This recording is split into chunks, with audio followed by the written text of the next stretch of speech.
بسم اللہ الرحمن الرحیم۔ السلام علیکم۔ آج آپ کے ساتھ زندہ شخص پر قبر کے عذاب کا ایک سچا واقعہ بیان کریں گے۔ کہا جاتا ہے کہ چند سال قبل ایک جماعت مانسہرہ کے آگے ایک چھوٹے سے قصبے میں گئی۔ اس جماعت میں ایک شخص ڈاکٹر نور محمد تھا۔ ان کا بیان ہے کہ مسجد سے باہر ادھر ادھر کافی لوگ بیٹھے تھے۔ ہم لوگ ان کے پاس گئے اور مسجد میں آنے کی دعوت دی تاکہ وہ تعلیم میں شریک ہو سکیں۔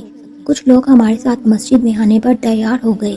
ایک صاحب نے کہا کہ میں نماز کے وقت آؤں گا اور نماز کے بعد عذاب قبر کا ایک واقعہ آپ لوگوں کو سناؤں گا۔ چنانچہ ظہر کی نماز کے بعد یہ شخص ہمارے پاس بیٹھ گئے۔ اپنا تعارف کروایا کہ وہ ریٹائرڈ فوجی نوجوان تھا۔ اس فوجی کا بیان ہے کہ 1965 کی جنگ میں ایک قبر میں اسلحے کا ایک عارضی ذخیرہ یعنی کہ ایک کیمپ لگایا گیا تھا اور کچھ نوجوانوں کے ساتھ اس فوجی کی ڈیوٹی تھی۔ دن کا وقت تھا اور کوئی خاص کام نہیں تھا، چنانچہ اس نے قبرستان میں گھومنا شروع کر دیا۔ ایک دم اسے یوں محسوس ہوا جیسے قبر کے اندر سے ہڈیاں ٹوٹنے کی آواز آ رہی ہیں۔ اس فوجی نوجوان نے بتایا کہ میں نے بندوق کے بٹ کے ساتھ قبر کی اینٹیں ہٹائیں تاکہ دیکھنے کہ یہ آواز کس کی ہے اور کیسی ہے۔ جیسے جیسے مٹی ہٹاتا گیا آواز اور تیز ہوتی گئی اور میں دلچسپی اور خوف بھی میرا بہت بڑھ گیا۔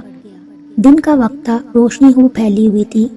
کیا دیکھتا ہوں کہ قبر کے اندر انسانی ہڈیوں کا ڈھانچہ پڑا ہوا ہے اور اس پر چوہے کی شکل کا ایک جانور بیٹھا ہوا ہے، اور جب وہ منہ اس ڈھانچے کے اوپر مارتا ہے تو سارا ڈھانچہ اکھڑ جاتا ہے اور ہڈیوں کے ٹوٹنے اور چٹکنے کی آوازیں آتی ہیں۔ میرے سامنے اس جانور نے 3 مرتبہ اپنا منہ ہڈی پر مارا۔ مجھے بہت ترس آیا کہ یہ جانور اس کو بہت تکلیف پہنچا رہا ہے۔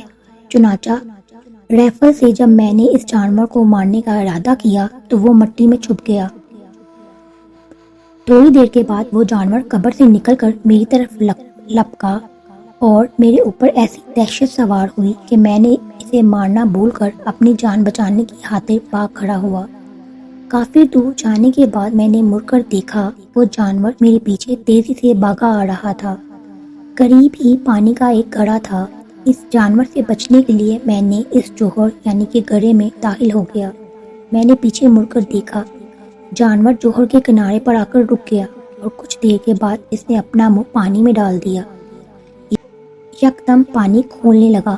میں بھاگ کر جوہر سے نکلا۔ میری ٹانگیں چل رہی تھیں، بہت جلد سرخ ہو چکی تھی اور آبلے پڑ چکے تھے۔ میں نے اپنے ساتھیوں کو آواز دی تو جب میں نے پیچھے مڑ کر دیکھا تو کچھ نہ تھا بلکہ وہ جانور غائب ہو چکا تھا۔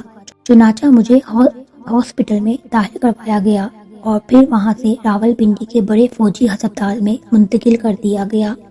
میری ٹانگوں کا گوشت گلنا شروع ہو گیا تھا۔ ہر وقت بدبودار پیپ اور خون رستا رہتا تھا۔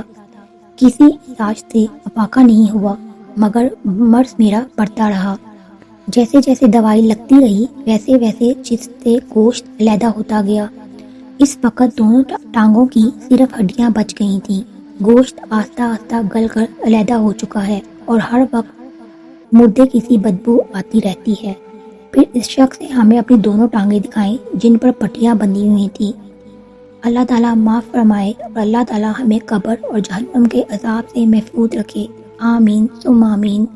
اس واقعے سے یہ سبق ملتا ہے کہ بے شک بعض اوقات اللہ تعالیٰ لوگوں کی عبرت کے لیے دنیا میں ہی اپنے عذاب کا مشاہدہ کروا دیتے ہیں، جیسا کہ ہم نے اس واقعے میں سنا۔ اللہ تعالیٰ ہمیں نیک کام کرنے کی توفیق عطا کرے اور ہمیں قبر اور دوزخ کے عذاب سے بچائے، آمین ثم آمین۔ اگر آپ کو یہ ویڈیو اچھی لگی ہو لائک اور شیئر کیجیے گا، چینل پر نئے ہیں تو سبسکرائب کر لیجیے۔ اپنا بہت سا خیال رکھیے گا۔ اللہ تعالیٰ آپ کو اپنے حفظ و امان میں رکھے۔ اللہ حافظ۔